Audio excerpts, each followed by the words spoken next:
Hi, this is Ken Parker welcoming you to another episode of Common Ground, the policy roundtable where we bring together a panel with diverse views on issues of concern to Newton residents and try to hammer out some of our differences. For those of you who are new to the show, let's review the format.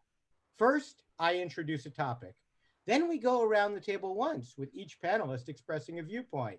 I then select the two panelists who disagree the most strongly and ask them to speak directly to one another in hopes of finding some area of agreement. At the end of each segment, I give an assessment of how we did at finding common ground and put in my 2 cents on the topic. This is our annual special where we talk about a big event in democracy that just happened. And of course, that's our post-election special. This is, of course, the biggest post-election special in a sense in 4 years since it's a national election where there was the presidency on the ballot. So I'm very excited to have a diverse panel with views on this topic here, with diverse views, I should say. And of course, as always, we'll try to have a little bit of a Newton angle to our discussion. So we'll look at what the implications of the recent elections were for the city of Newton. And of course, we'll also talk about what's going on in Newton and what everybody's up to and how everybody's weathering this pandemic, election stress, everything else that's going on that we've all been dealing with. So without further ado, let me introduce tonight's absolutely fabulous panel. First of all, I'm delighted to introduce Emily Norton, the ward councilor from Ward 2, and of course also an environmental superstar, having previously worked running the Sierra Club in Massachusetts, and now I believe executive director of maybe the Charles River Watershed Association. Did I get that right? Yep, that's it. And also formerly the head of Great Newton Schools and lots of other civic organizations, and an all-around terrific human being too. Thanks so much for being on, Emily. It's a pleasure to have you. Great to be here. And of course, everyone on our show is always a terrific human being. Let me introduce the next terrific human being on the show. We have Tarik Lucas. Tarik, wonderful to have you back on the show. Thank you. Tarik is a publishing industry professional working for Harvard University. And I heard you just had an anniversary. How many years have you been working there? It's been 12 years. 12 years. And this was just like a couple of days ago. This was a couple of days ago. On Tuesday, the 10th, was my 12-year anniversary. That's very exciting to be doing. You know, in this day and age, not a lot of people work for the same company, let alone in the same position for 12 years. People change industries in less time than half the time. So congratulations on, obviously you're doing a terrific job for them to be around that long. Yeah, that's right. And of course, the other thing that brings Tarik to our panel is his Newton activism. Tarik, you're a former elected official in Newton. You were a member of the Newtonville, I should say, area council. Yes, correct? Right. Newtonville. Your three guests today are all from Newtonville. So well, you know, Newtonville is a terrific village of Newton, possibly one of the top 13 or 14 villages, depending on how you count the number of villages in the city. Almost certainly, I would say. Yeah. But it's funny how that works out sometimes. A lot of terrific people in Newtonville. Not to disrespect any of the other villages. No, all the other villages are just as good as Newtonville. You know, it's all our villages are above average, I think is the way I like to put it. Do a little shout out to Garrison Keeler there, or to Prairie Home Companion, where everyone is, all the children are above average in town. Of course, Tarik, part of your Newton activism is that you've occasionally run for office in the city, or at least once before you ran for the city council. Yeah. And rumor has it you might be considering another run. Is there any word on that yet? Any? It's a rumor, but who knows? There could be an announcement in the next week. You never know. So from what I understand, of course, we all know that we've lost two counselors recently. We can talk about we'll talk about that in a moment once we finish the introductions. But one of those counselors went to of course, one passed away and the other was elected to Congress, Jake Auchincloss. And so that creates a vacancy on the city council and a special election from Ward 2 where you live. So many people, Tarik, let me just say this, will be disappointed if you do not run because you're fabulous and would make a fabulous city councilor. Well, so thank you, please very much, Ken. Please consider it. I will. And our third fabulous human being on the panel, Lynn, is another former candidate for office in Newton, and also a teacher or a professor, which is the correct title, Lynn? Either one's good. Where are you teaching these days? UMass Boston. I'm in the classics department, and so I teach Greek and Roman literature and history and philosophy a bit. So, of course, in this pandemic age, Lynn, I assume you're teaching over the internet, or are you going in person to do that? No, we're teaching over the internet. The only classes that are going in are labs, I believe, and only labs for upper level students. So everything is remote this semester and everything is remote next semester as well. So in that vein, and of course, we're doing this via that same technology. I'm not sure if your audio is marvelous right now. So if you can tweak anything at your end. Lynn, we're not hearing you that great. So if you have any audio magic you can use, we want to hear all of your words nice and clear during our discussion. So again, it's Lynn LeBlanc, and Lynn ran for the city council. What was it, 4 years ago, Lynn? Oh, more than that. 6? Yeah. 7? Yeah. I know it was since I was on the council. Uh-oh, now we can't hear you at all. Okay, so much for my bright idea. She'll make it work, I'm confident. It will work soon. Okay, in the meantime, this is a good prelude to the moment of silence for our fallen colleague, our departed colleague. So while Lynn is adjusting her audio, let me just say that the former colleague of mine, and I guess recently former colleague of Emily's on the city council, Jay Ciccone, just a terrific human being, and a really honest, hardworking, salt of the earth kind of guy. Always a total straight shooter. He would tell you where he was on an issue, what his thoughts were. He was not really a politician in the worst sense of the word, but he was a politician in the best sense of the word, in that he listened to his constituents and he loved the city of Newton and he loved his family more than anything. And and he will be sorely missed by anyone and everyone who has paid attention to what's going on in the city of Newton, who served with him or had the pleasure to get to know him as a fine gentleman and father and friend. And I think I know, Emily, I know you served with him more recently than me. If you want to say a couple words, love to hear your thoughts. Yeah, what you said was very accurate. And it was interesting the other night at the first meeting we've had since he passed, that a lot of folks had the same experience with him. He didn't have one face for someone and one for someone else. He told you how he felt, sometimes with colorful language. Great sense of humor too. Yeah. Yes. But I described him as old school in that he was looking out for constituents, used common sense, was not ideological, voted for some developments, not for others, some environmental initiatives, less for others. I mean, he just really looked at each situation and thought, what makes sense, what makes sense for his ward, for his neighborhood, and for the city, and acted accordingly. And he was just very fun to be around. I mean, you didn't go to meet with Jay for a 5 or 10 minute meeting and just, when you met with him at Village Cafe, you're there for a good hour to 2 hours, and lots of photos of his family and stories. And I'm really going to miss him. And I know a lot of others are as well. And I went to his wake tonight, which was extremely well attended. And it just, we just lost him way too soon. He's only 55 years old.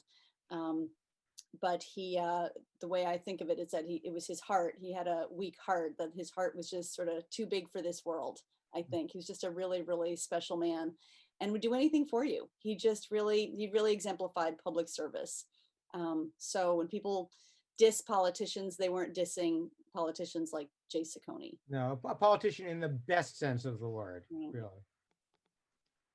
Well, I think it would be nice to have a moment of silence for him, and then we can proceed with our topic for the night.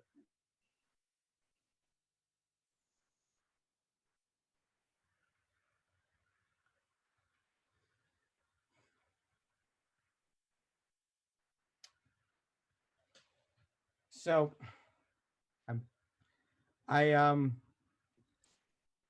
in the spirit of I think the way Jay Saccone would have talked about politics, or did talk about politics, and maybe the way he talked about this election, I do think that in general, and tonight, and after this election, there's a lot of need for that kind of non-ideological finding common ground, if you'll pardon the use of the name of the show, because I think our country is hurting. I think there's been a lot of division, and there's people are feeling very wounded. I think a lot of us felt wounded 4 years ago, and a lot of people feel wounded tonight. So one of the things that I hope we can do, in one of the things I love about doing this show and having terrific people on with different perspectives, is we have an ability to talk about issues in a way where we can disagree without being disagreeable, and we can talk about issues but not the personalities. And I think that part of what has driven the discourse in this country down in the last few years is everything has become, or so much has become, about personalities. And I think that was driven by the campaign and the occupancy of the White House that we've had, the way that was, little Marco and Sleepy Joe, and the very degrading and derogatory public discourse we've had. And so I hope that, there's a tendency when you're on the winning side of something to gloat a little bit and to be disparaging of the other side. But right now, I just feel such a tremendous sense of relief that I hope, and this is what I hope we can do on this show, and tonight and always, is talk about the policies. And I know this group of people certainly can do that, and talk about our disagreements without feeling as though we have to act like the current occupant of the White House to disagree. And I think that's what's going to be such a relief to many of us. I think someone said the other day that we can forget and not think about who the president is now. We can forget about politics from time to time, because it won't be so in our faces. And to me, part of that is not being in the faces of the people with whom I disagree. So I just wanted to preface our conversation that way, because I know that on this show we can sometimes disagree very strongly about zoning and even more exciting topics than that, whether our classes should be in person. But I think one thing that we always do, and I think we exemplify on the show, is having a civil discourse. And I like to start a new election cycle, sort of setting the tone for the national debate in the same way, with that level of civic kindness, if we can put it that way. So with that preface, I'm interested in hearing on a real policy level what people think this last election means for the city of Newton. And there are obvious implications in terms of federal regulation, healthcare. Many of our citizens have been using the Affordable Care Act. We also have a Massachusetts version of it. So let me phrase the question in a yes or no way, though.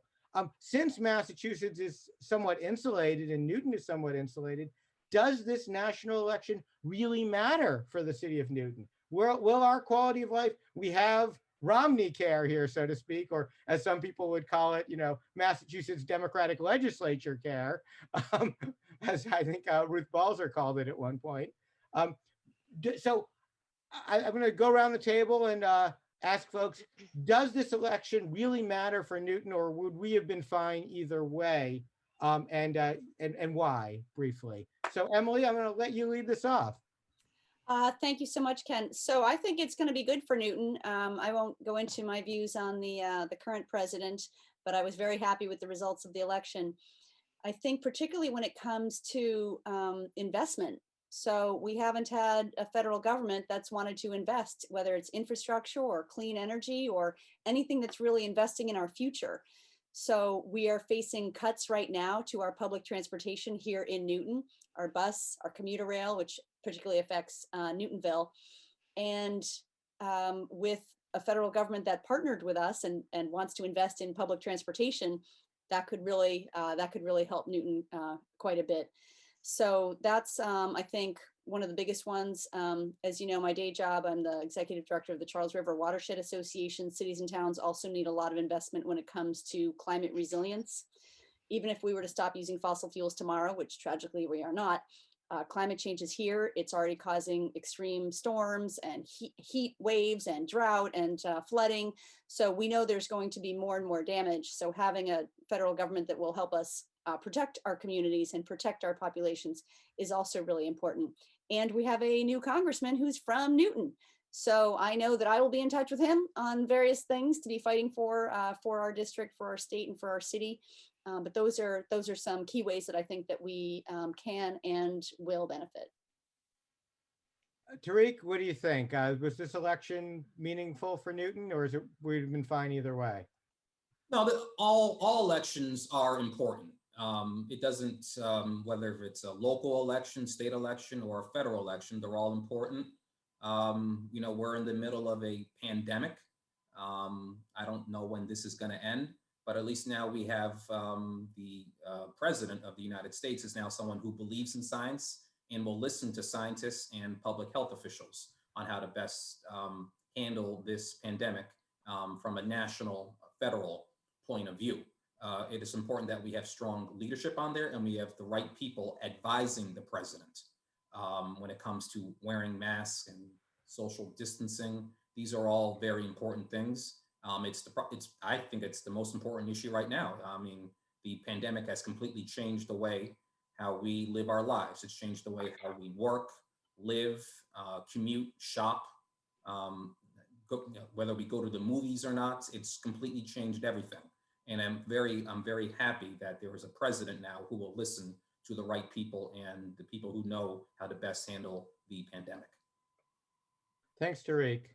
Lynn, good news, bad news, indifferent. What do you think? I think Newton is a fairly insular, and we live in Massachusetts, and I think there's a pretty strong symbiotic relationship between Newton, what people in Newton think, and what people in the state as a whole think.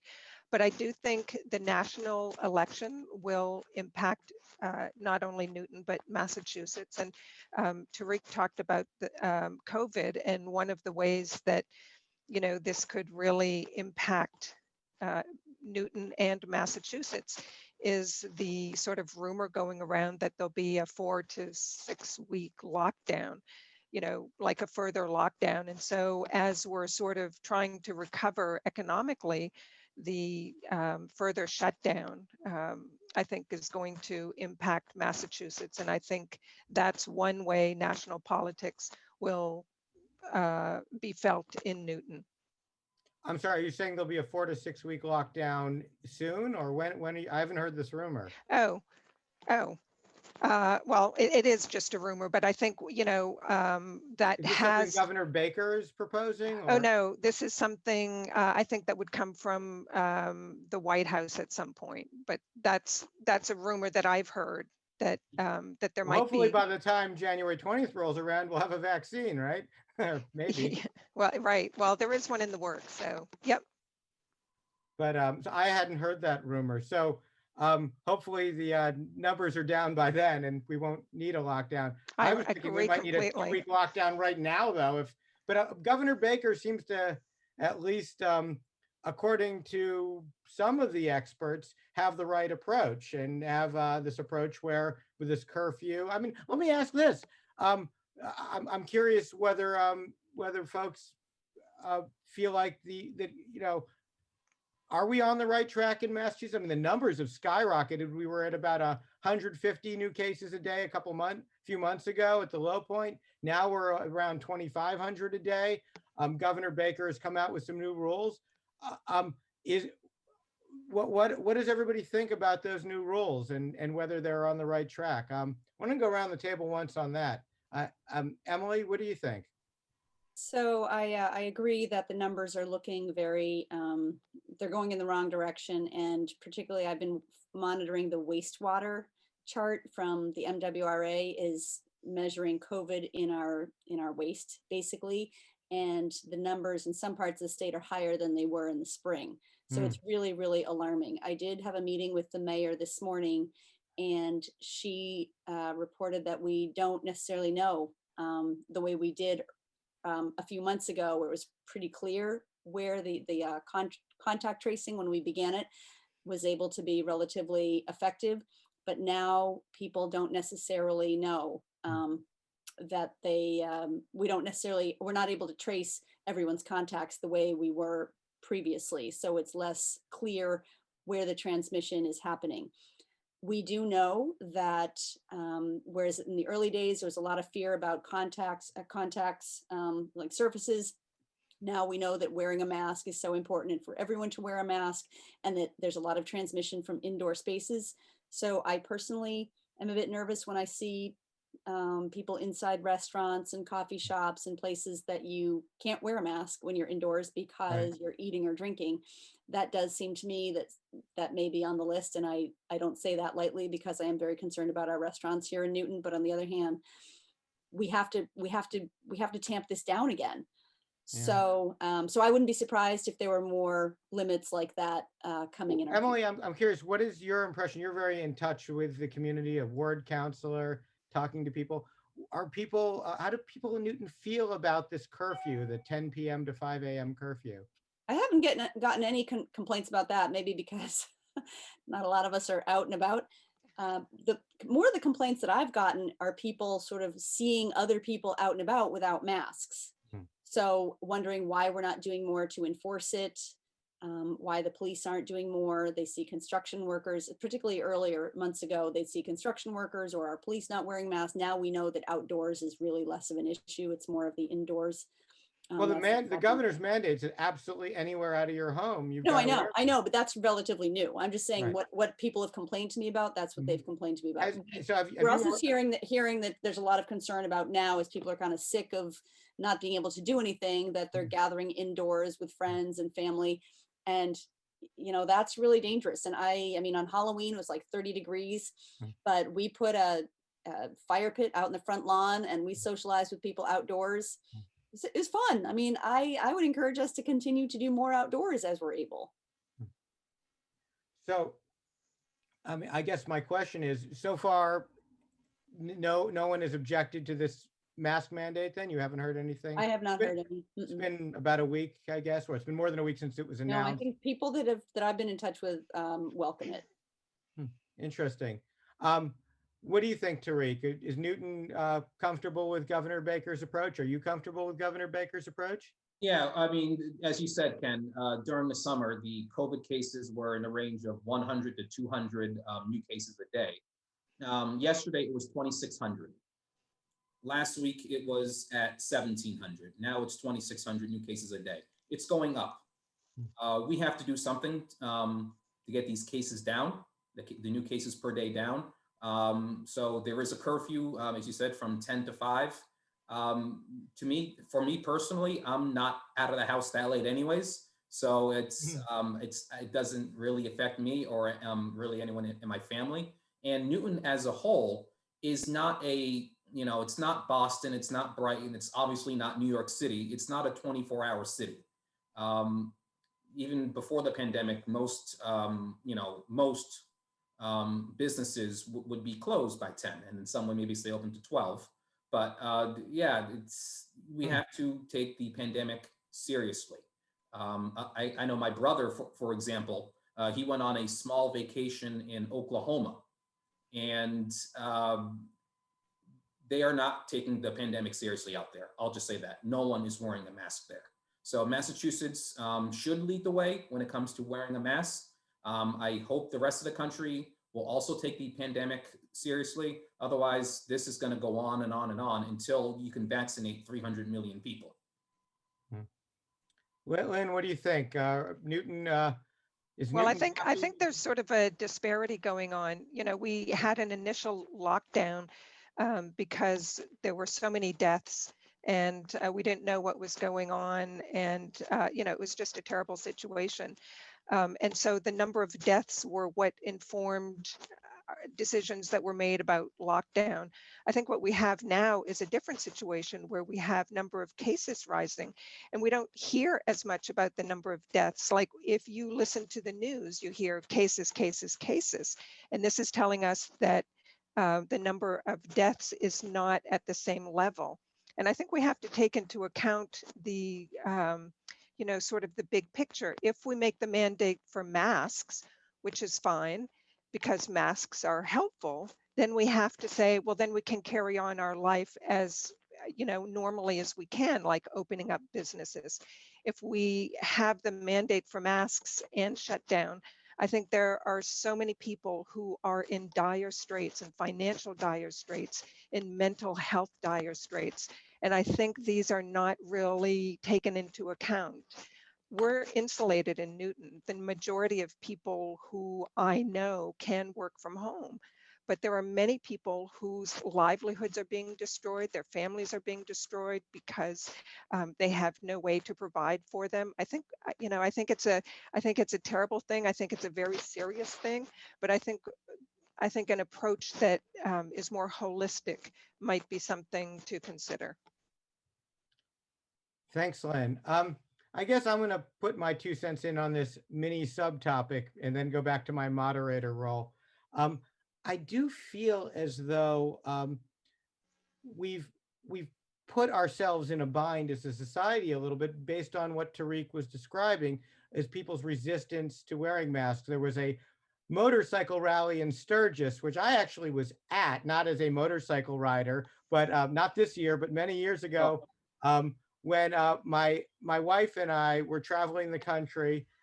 She was actually pregnant with our first child, who is now 13. And we decided we couldn't do our usual backpacking trip. So we decided to visit 10 national parks.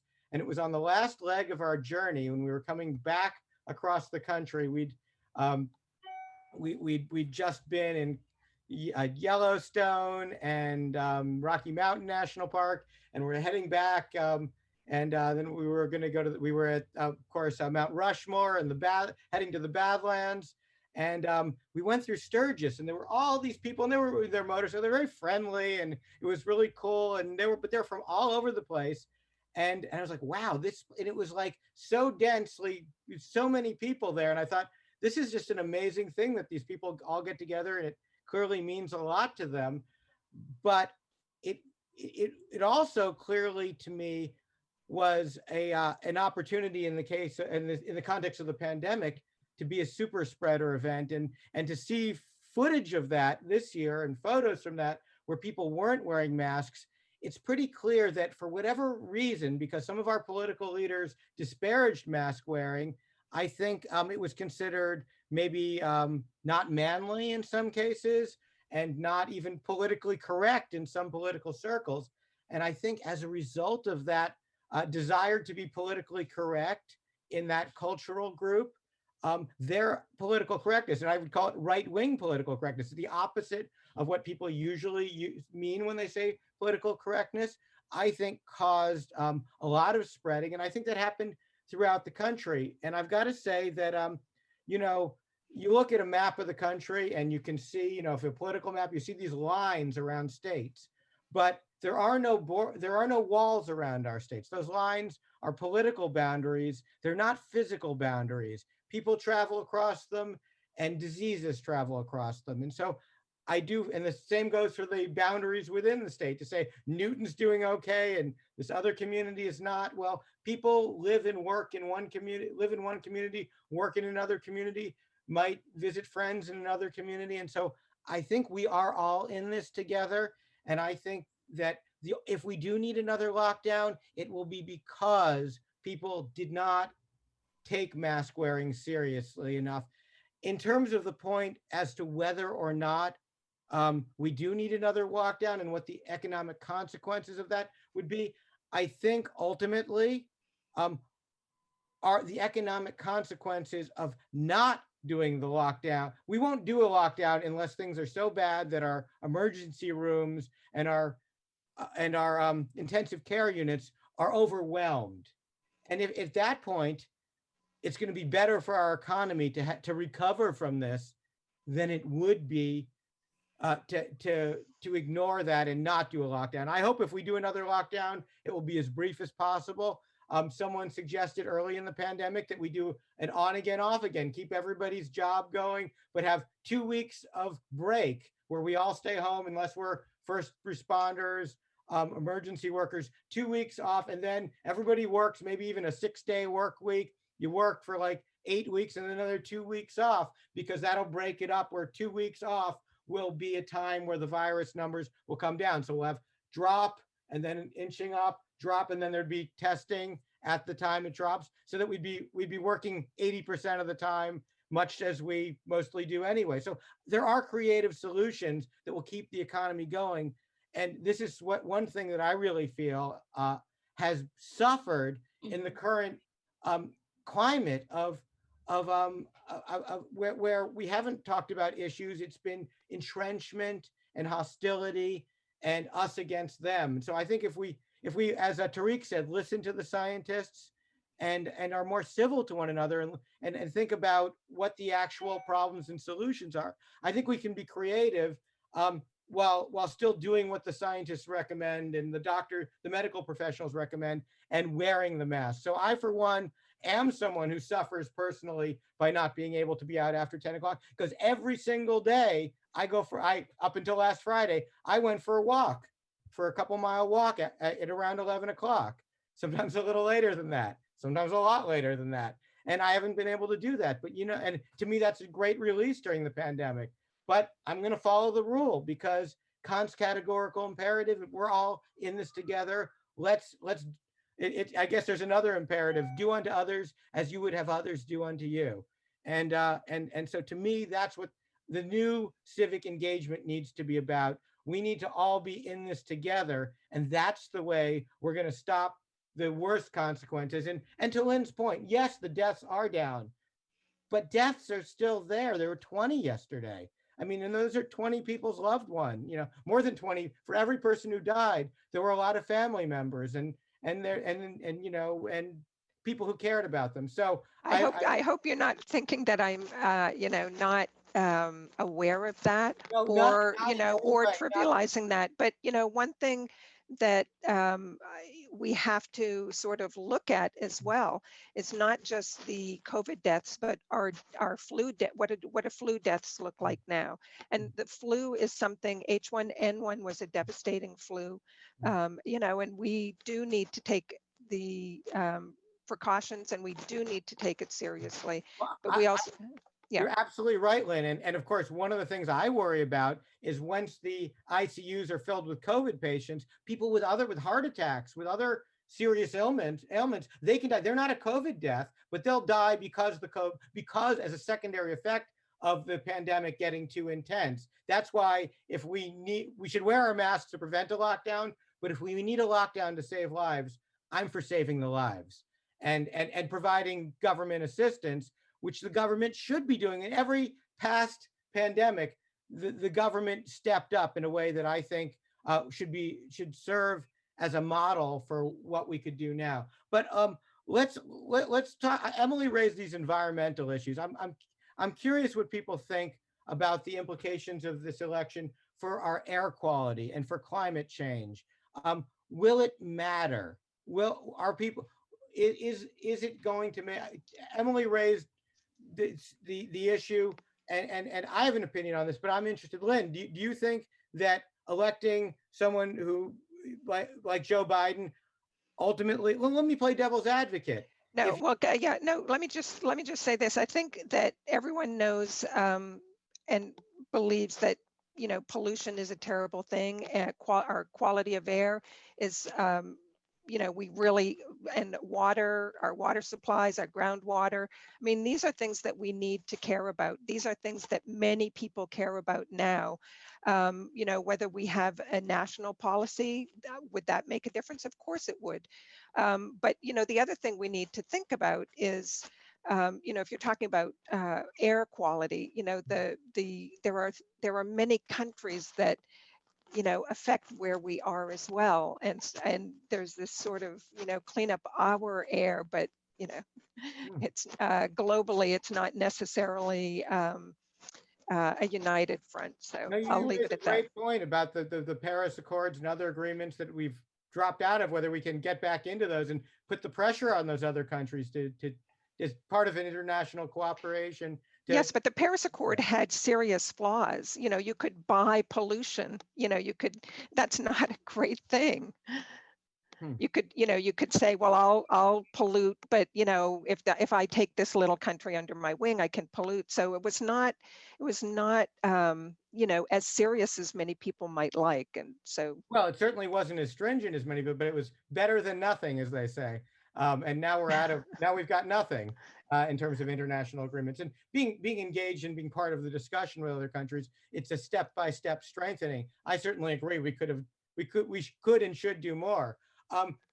Tarik, do you think that this election will matter for global warming, for air quality here in Newton? Yeah, well, yes. As I said before, elections matter. Whether local, state, or federal, elections matter. At the federal government, this matters because, as I said, as relating to the pandemic, the president will now listen to scientists. Now the president can appoint someone to the EPA in those positions who can bring about the right policies to the states and to the cities all around this country. So yes, elections do matter. Climate change is real. It's happening. One thing I would like to see is an investment in infrastructure. We kept hearing this for 4 years, infrastructure. Well, that means transportation. And as you know, this relates to the environment and transportation. So when you say transportation, you're not talking about highway repair, you're talking about trains. Trains, that's right, where we're probably going to see significant cutbacks in commuter rail service and bus service in Newton. I don't know if it's a rumor or it's on the table, well, it's but been the number 52 bus could potentially be wiped out, which is out of Watertown Square, which is a major transportation hub in the region. So I would like to see investments from the federal government to the states so we can invest in our public transportation. That would certainly help with climate change. Fewer cars on the road. So let me play devil's advocate and then toss this question to Emily. What does it matter who the president is if Mitch McConnell still controls the Senate and nothing can get through? Will it really matter? I have an opinion on this. I'm curious what Emily, you've been very involved in the environmental movement, both through the organizations you've run and your volunteer work and your other political work. To what degree, obviously it's not black and white, but to what degree can a president affect these environmental issues without a cooperative Congress or without a cooperative Senate?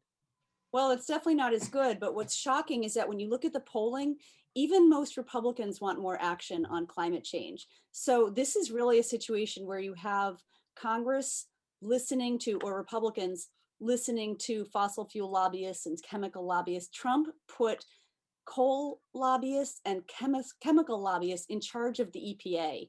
He took us out of the Paris Accord. I mean, think of when you're the only country that's not in the Paris Accord. North Korea is in the Paris Accord. Somalia is in the Paris Accord. I mean, that was outrageous. And it's not even good, even aside from the environment, it's not even good for our jobs. So there's more clean energy jobs in Massachusetts alone than coal jobs in the whole country. New electricity generation in this country is renewable because it's cheaper. It is the offshore wind, the possibilities for offshore wind jobs and economic development and growth in Massachusetts are so much more than fossil fuel here and gas here. So this is better for our climate, for our air, and our jobs. And so that's what I think we need to do. What If, can- you know, what I can really hope Georgia- obviously that we get Georgia, that we get those 2 senators, because it'll be a lot easier to do these things if we do. But if we don't, I think we really need to be organizing even in those red states, because people there, I think if they're not just being fed Fox News propaganda, can understand better that it's actually, you know, that this is what they want, and that they need to be communicating with their senators. Well, I will be the first to say, just to weigh in on this topic a little bit, that it does matter a great deal that President Biden get his cabinet that he wants, and he can't get his cabinet without cooperation of the Senate. Well, he could if he installs acting like Trump did. Well, yeah, but that only goes. Everything has to be on the table, in my Right. opinion. Yeah, no, I understand it, but let's put it this way: there's a lot of downside to to Mitch McConnell control. I don't even want to say Republican control, because if you had a traditional Republican, like even a Bob Dole when he was Senate Majority Leader, he would let your appointees come to a vote. He would let your judges come to a vote if you were from the other party. That was a different Republican Party. Oh, that's what I'm saying. It was Yeah. a different era. But today's divisiveness and the way Mitch McConnell operates, it's a freeze on democracy. It's Yeah. not allowing, judges and appointees and legislation that, as Emily points out, is tremendously popular with the American people. And you might get a lot of Republican senators voting for it if they were just voting what their constituents wanted, but they want to keep their chairmanships and they stay in line with party leadership. But even more so, these things never even come to a vote. That to me is not democratic. That having been said, with all the downside to Mitch McConnell controlling the Senate, with all that downside, there is a tremendous amount of good that President Biden will be able to do on the environment, because the current administration has rolled back regulations. They've said, well, we're anti-regulation. The irony is these are the regulations that protect our clean air and clean water that everyone seems to think is a good thing. But if you say, regulations are hurting business, somehow that's a talking point, or at least a fundraising point for Republican candidates. So I think the regulatory state and the EPA and the Interior Department matter a tremendous amount, and not, taking down the NASA website that has all the climate information. Just stopping the hurt will be so much good. Just to not, someone said to me, the president, the current president called his opponent Sleepy Joe. And I would say I would take someone who was, fast asleep for 4 years of all the damage that we've had in the last 4 years. I would take someone who was asleep in the middle of the night and not tweeting. I would take someone who's boring. I would be relieved by boring now. Just let good people do good work and don't stand in their way. And that level of boredom excites me, that possibility. But let's turn to a local aspect of this that I think we're all involved in one way or another, which is what's going on in the Newton schools. And this is it's not exactly election related, but it's, well, next election related, certainly. I'm interested to hear what folks think about the way we've been handling public education in the pandemic. At least 3 of us have a direct connection to education right now. We've got a professor here, and we've got a couple parents, and of course, Emily, are you still on the Programs and Services Committee of the City Council? No. Mm-mm.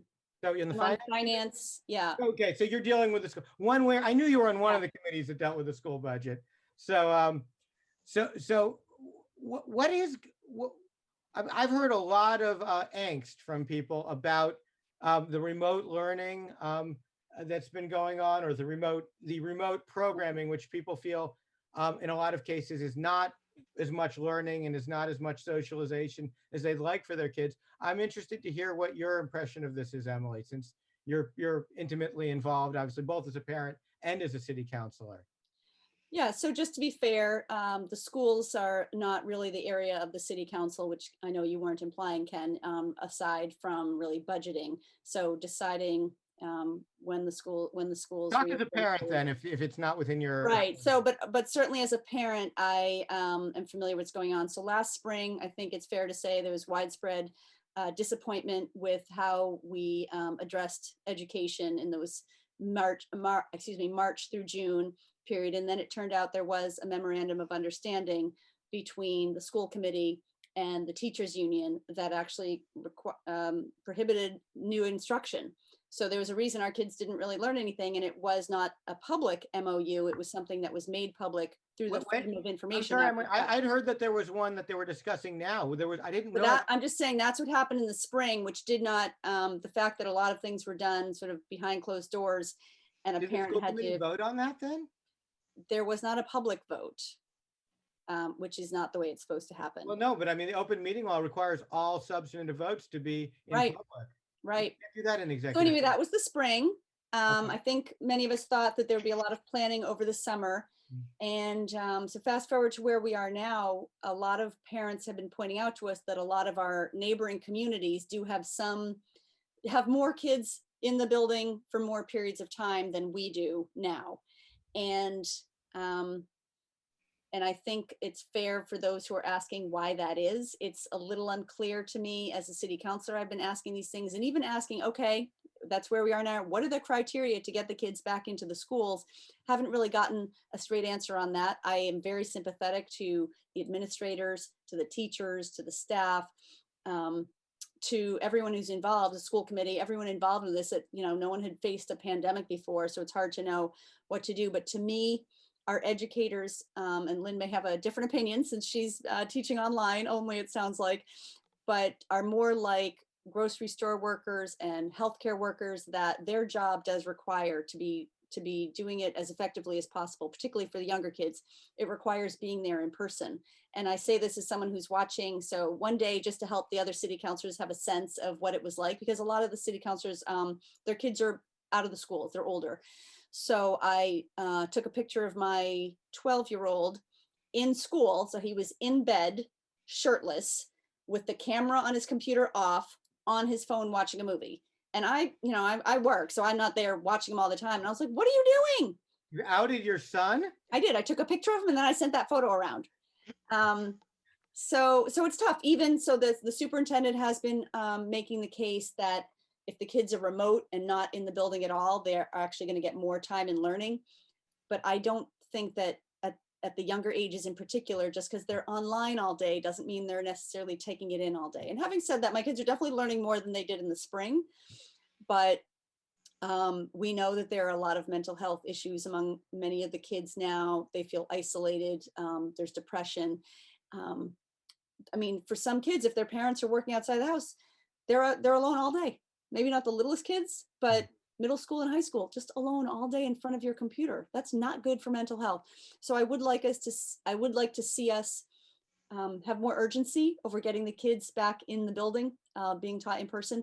And then also I have heard some complaints about kids who have to be online only if they're very compromised, if they have very compromised health situations, that there's been some issues with the quality of that. So again, I'm not on the school committee, I'm not in the front lines of that, but those are the things I'm hearing, and those are the things that I've been asking for. What the quality of that? Finish the sentence, please. The quality of the education that they are getting. There's a whole separate distance learning academy, and apparently there are I think some people are relatively satisfied, but there are quite a few who are not. At least at the middle school and high school levels, everyone's 100% distance learning until the 16th when the middle schools go back. Right, but in elementary, some kids are in 2 days a week, and then some are all remote. Got it. Lynn, as a professor, how are you finding the remote teaching experience? It's manageable. I think, everyone will make it through okay. I mean, we're fairly resilient, but it's really difficult, and there are a number of issues. And, I'm teaching in college, so it's not the same for elementary or, middle or high school. I think the K through 12 has issues, as Emily noted, not just with how kids are going to learn, but parents who can't stay home to watch their kids because they have to work. And, there's just so many issues. one of the things that I've asked my students about, and some of the things that they have trouble with, if they're easily distracted, they're on the computer anyway. So it's like, just go and surf the web while you're in class. I can't quite require my students to show their face for a lot of different reasons. And so I can see that the student has signed in, but when I call on someone, nobody's there. Somebody made the joke, it's, this is the Ouija education, like the Ouija board. Are you Oh. there? Are you there? Emily, are you there? And there's no So answer. you're not cold calling the students, Yeah, I do. And that's when they don't answer. So I'm, are you, but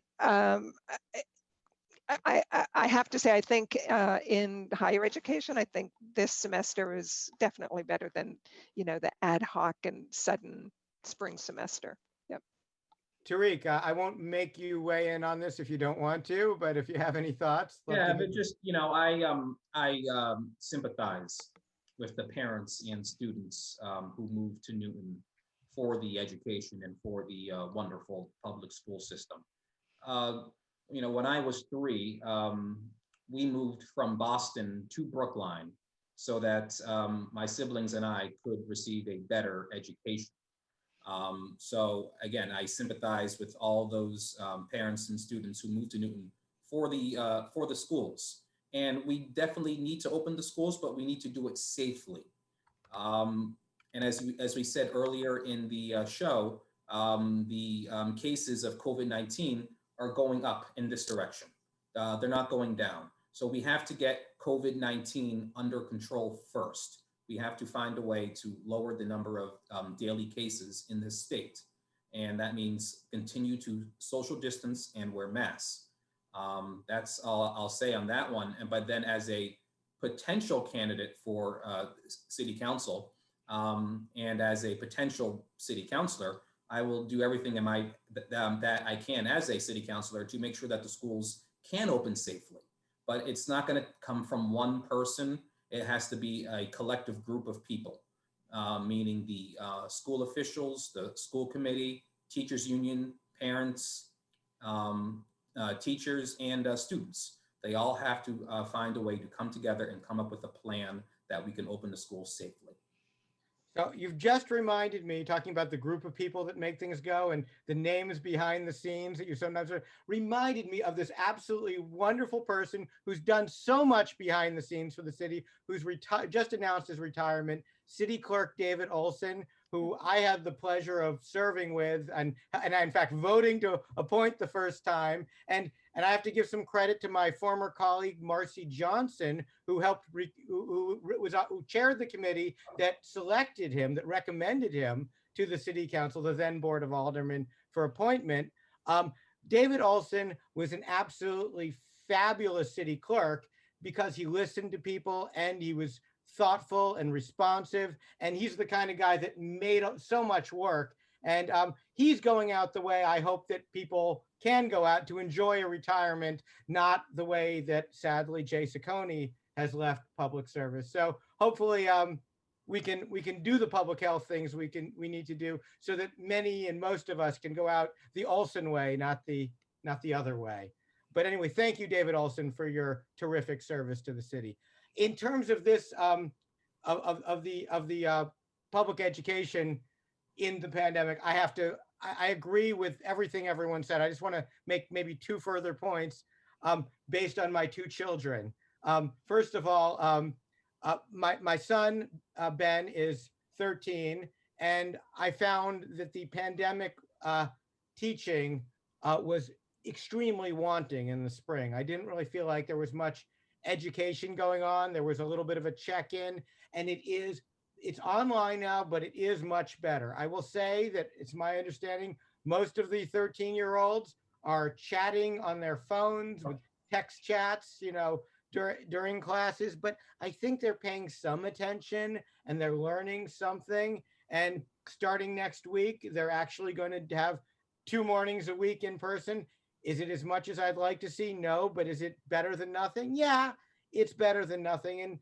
But the socialization issues, as Lynn pointed out, are so difficult. Kids need to have time together. The mental stress of not being together. It's absolutely right, Lynn's point that college students are different than younger students.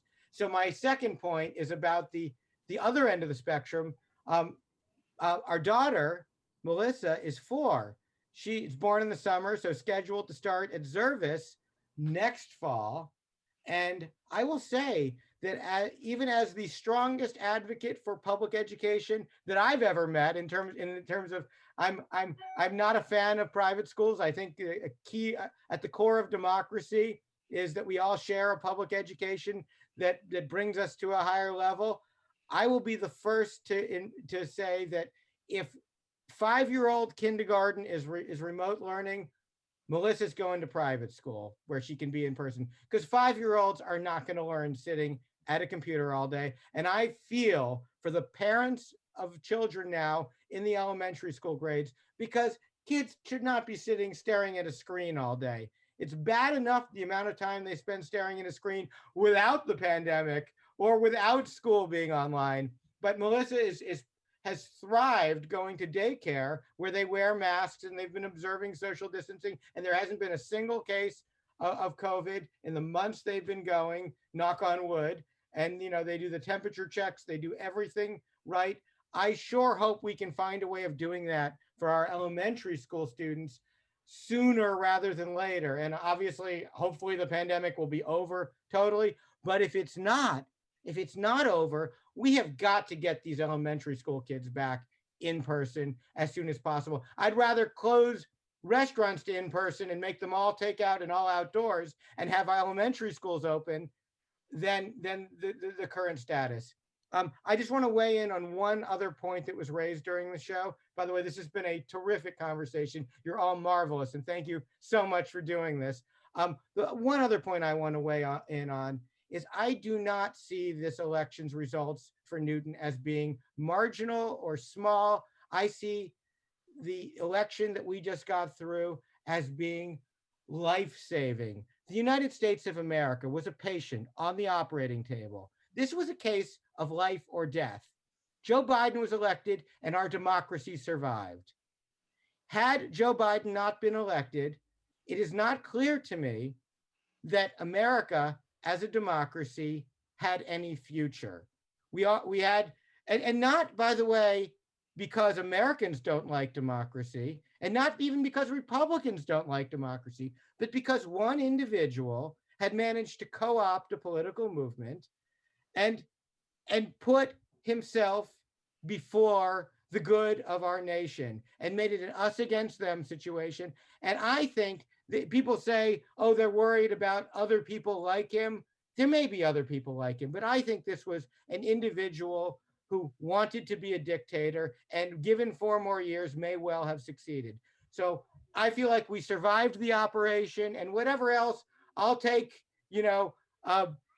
the Mitt Romneys and even the George Bushes and the Bob Doles and all the other Republicans 1,000 times over.